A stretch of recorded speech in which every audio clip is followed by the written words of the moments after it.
Hello बच्चों, आइए प्रश्न को देखते हैं। प्रश्न है दोनों कॉलमों में मिलान कीजिए और फिर सही विकल्प चुनिए।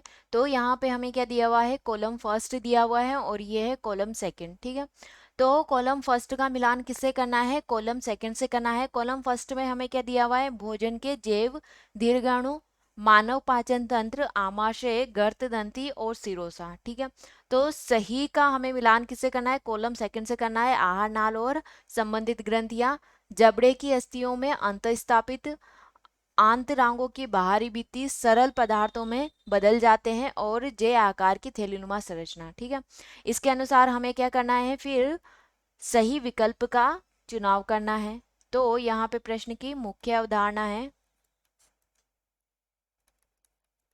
प्रश्न की मुख्य अवधारणा। ठीक है, तो प्रश्न की मुख्य अवधारणा है मानव पाचन तंत्र, पाचन तंत्र एवं अवशोषण। ठीक है, तो यहाँ पे जो हमें दिया हुआ है कॉलम फर्स्ट में कि भोजन के जो जैव दीर्घ अणु हैं वो किस में बदल जाते हैं, सरल अणु में बदल जाते हैं, सरल पदार्थों में बदल जाते हैं। ठीक है, तो हम जो भोजन लेते हैं उसके अणु कैसे होते हैं, बड़े होते हैं। फिर इसका क्या होता है, पाचन होता है और पाचन होकर के ये किस में बदल जाते हैं, सरल पदार्थों में बदल जाते हैं। इसके बाद है मानव पाचन तंत्र।